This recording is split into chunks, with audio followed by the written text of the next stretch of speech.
The second type of brush you can create and use in Illustrator is called scatter brush. Now, once again, for this, if you go into the brushes panel and under the library, you will be able to find a set called decorative scatter. These are probably the best examples to begin with, just to see how these type of brushes work. And one of them that I like to use sometimes is this one called bubbles. If I select that one and use the brush tool, I can start drawing with these bubbles. And you can see it's going to scatter them around, randomizing their rotation, their color, and the spacing between each of the elements. Now, when I go into the brushes panel and double click on this brush, which was added to the library, I will be able to also make additional changes. So there's a lot of things I can control here, even including size. So as an example, if I set the size to random, then I get two values, and I can decide what should be the minimum size. And you see already in the background is changing. Let's say that is going to be my minimum size, and the maximum size I want even bigger. So now we have a variety between 57% to 316%. And because it's set to random, it's automatically going to vary the size. If you have a pen tablet, a Wacom tablet, you can also make use of the pressure. So if you set the size to be controlled by the pressure, then the harder you press, the bigger these bubbles will be. So if I click OK, I apply the changes to the strokes, but I'm going to delete them, and I draw a new one, a new set. So I'm just going to draw gently, then press harder, then draw gently again. You can see the difference as it's changing its size. One thing that you can notice already is that with scatter brushes, you won't see a live view. Like with the calligraphy brush, we could see it straight away while we were drawing. With this brush, because it's usually quite complex, you have to wait a bit. So when you let go the mouse or the pen from the tablet, that's when it's going to appear. So that's when it generates the actual final view of your brush.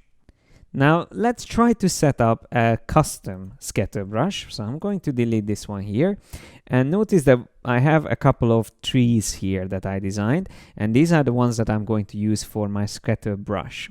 First, I'm just going to pick one of them, and the way you can save a new element as a brush is just simply by drag and dropping it onto your brushes panel. That's all you need to do, and then of course you need to decide what type of brush you want. You will see that when you just drag and drop a complex shape, it won't allow you to turn that into a calligraphic or bristle brush, so you will only have 3 options. But for now, I'm going to use scatter brush, and I'll click OK. Now, by default, it's going to just come with the most generic options, and I'm going to keep it at that. I'll click OK. So that is already created here, that brush. If I select the brush tool and have that custom brush selected, I can already start drawing with it. Now at the moment it's not that interesting because it just keeps drawing the same trees in the same distance as well, so nothing fancy at the moment. But let me just delete this other line and keep this one here as a reference, and then I go back and double click on the brush itself. Notice that I have the preview option turned on at the bottom, which means that if I make changes like to the size, then automatically it updates there as well. I will change this again to random, the size, and I will randomize it between the values I feel like is going to work for the brush. So there's probably the smallest on the left and the biggest on the right. Maybe it can be all slightly smaller, something like that. Looks quite good. Now we can also change the spacing to random, and that way we can have some that's closer to each other and then maybe a little bit more between some of them. That already starting to look a little bit more randomized. Then we can of course add some scattering as well. Now scattering you have to be careful with. So normally I keep these values quite close, but of course again here I use random. So for scattering I use random as well. I am going to set it to 50% and then maybe around down to minus 10%. So not much scattering, but still there is a bit of it. And then here's a very useful option called rotation relative to page, or you can set that to path. Now, if it's set to path, you can see already that it's following the curve that I created, while if it's set back to page, it is going to always be vertical, as far as you don't change the rotation. So of course you can change the rotation as well manually, and you can even set rotation to follow the pen pressure, or it can also be set to random. And I like to add a very subtle rotation in both angles, so between 3 degrees to -3 degrees, something like that, or maybe even just -2 and 2 degrees, just to have a very subtle angle that can be randomized. Also, we have a colorization option here, but I will come back to this after we tried our brush. So I will just click OK, and I apply the changes to my current strokes. That's usually the question when you make updates to the brush. It wants you to decide whether you want to update your previous brush strokes or leave them as they were and start using the new settings on new brush strokes. So you have the option for both. I usually click on applies to strokes, and then now I can continue drawing with the brush tool, and you can see how quickly I can build up a little forest here. If I want it to be a bit thicker in the middle, I can, and then I can have some scattered around here. Now the only problem with this, as you can see, is that we only have one single tree type. While here I created a bit of variety, changing the colors and also the shape. Now you have a couple of options again. You can create multiple scatter brushes for each of these shapes, or you can include all 3 in one scatter brush. So let me delete these for now, and I'm going to select these trees now, put them in a slightly random placement next to each other, and then start copying a few more, just to again have a little bit of randomness, also in size among them, have a bit of variety. Now I select all of this together and drag and drop it into my brushes panel. Choose scatter brush, I click OK, and first I'm just going to again click OK on this. Let me move these to the side and select the brush tool and start drawing.